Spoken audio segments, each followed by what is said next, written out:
ایک ہے نماز ہم پڑھ لیتے ہیں، آپ نے سارا پڑھ لیا، سارا تعدیل ارکان بھی کر لی، لیکن اگر آپ کا اللہ کے ساتھ ڈائریکٹ کمیونین اور ڈائریکٹ کمیونیکیشن قائم نہیں ہوا تو نماز، جس کو کہ کہا گیا کہ الصلاۃ معراج المومنین، جو قرب حضور کو حاصل ہوا معراج میں، وہ ایک بندہ مومن دنیا میں رہتے ہوئے حاصل کر سکتا ہے نماز میں، اگر اس کی روح جو ہے واقعتاً ہم کا نام ہو رہی ہو، الحمدللہ رب العالمین الرحمن الرحیم مالک یوم الدین اہدنا الصراط المستقیم ایاک نعبد و ایاک، اگر ہم واقعتاً ایسے کہہ رہے ہوں کہ ہمیں احساس ہو کہ ہم اللہ کے حضور میں حاضر ہیں اور عرض کر رہے ہیں، سجدہ کریں تو حدیث میں آتا ہے کہ ایسے محسوس ہو کہ گویا کہ میں نے اپنا سر اللہ کے قدموں میں رکھ دیا ہے، یہ ہے نماز۔ اب جو گفتگو ہو رہی ہے یہ ہم کلامی ہے، الصلاۃ معراج المومنین، اہل ایمان کے حق میں یہ نماز جو ہے یہ معراج کے درجے میں، لیکن یہ نماز کیسے نصیب ہوگی اگر روح سوئی ہوئی ہے، دبی ہوئی ہے، پسی ہوئی ہے، مزمحل ہے یا مردہ ہے؟ یہ نماز کیسے حاصل ہوگی؟ چاہے آپ 5 وقت کی نماز پڑھ رہے ہو، چاہے آپ نے ہیبٹ بنا لیا ہو نماز کو، چاہے خوش بھی ہو گیا ہو، لیکن یہ کہ جب تک وہ روح بیدار نہ ہو، جب تک ہم کلامی نہ ہو، افلاق سے آتا ہے نالوں کا جواب آخر، اٹھتے ہیں حجاب آخر، کرتے ہیں خطاب آخر، جب تک یہ نہ ہو، جیسے کہ میں ایک حدیث قدسی انشاءاللہ آج سناؤں گا سورہ فاتحہ کے ضمن میں، کہ اللہ تعالیٰ کے سامنے جب کھڑا ہو کر انسان جب کہتا ہے انی وجہت وجہی للذی فطر السماوات والارض حنیفا، دائیں بائیں سے بالکل اپنا تعلق کاٹ کر میں نے اپنا رخ کر لیا ہے اس اللہ کی طرف جس نے آسمانوں اور زمین کو پیدا کیا۔ اب یہ توجہ وجہ تو اگر یہ جو ہے چہرہ تو ہم نے کر دیا خانہ کعبہ کی طرف، اندر سے ہماری روح متوجہ نہیں ہوئی، وہ سوئی پڑی، اسے پتہ ہی کچھ نہیں کہ کیا ہو رہا ہے، تو اس صورت میں وہ کیا ہے؟ ظاہری بات تو پوری ہو گئی، نماز کا ثواب ہو جائے گا، فرض کی ادائیگی کا ثواب مل جائے گا، لیکن وہ اصل نماز تو حاصل نہیں ہوتی۔ یہ ہے وہ بات کہ وَإِذَا سَأَلَكَ عِبَادِي عَنِّي فَإِنِّي قَرِيبٌ، اے نبی جب میرے بندوں کی روحیں بیدار ہو جائیں، توانا ہو جائیں، حیات تازہ سے وہ ہم کنار ہو جائیں، اور پھر وہ میرے بارے میں پوچھیں، وہ میرا تقرب حاصل کرنا چاہتے ہیں،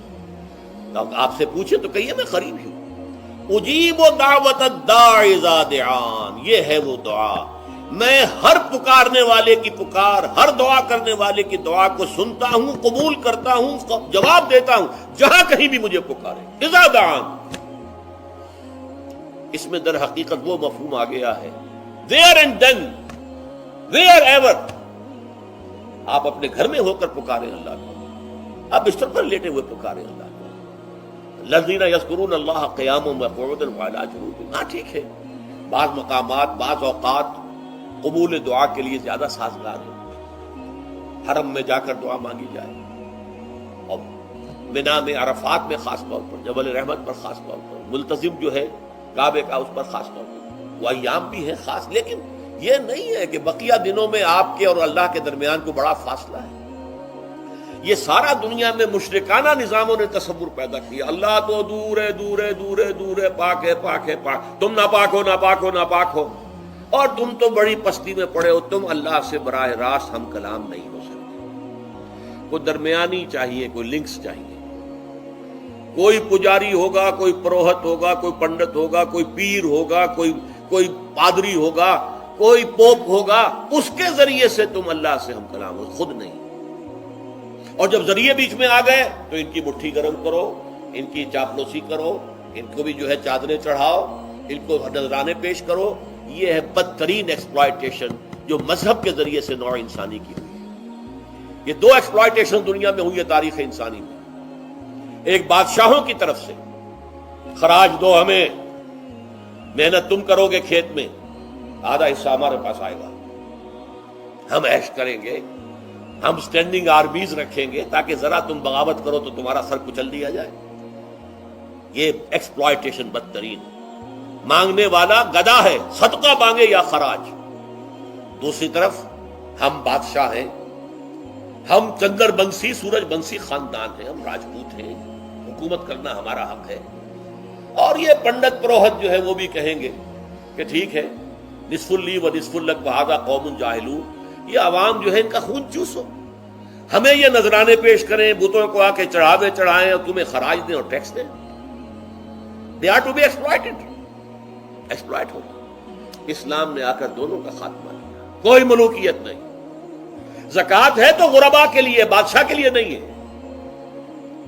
یہ تو غربا کے لیے، لہذا کوئی ٹیکس نہیں.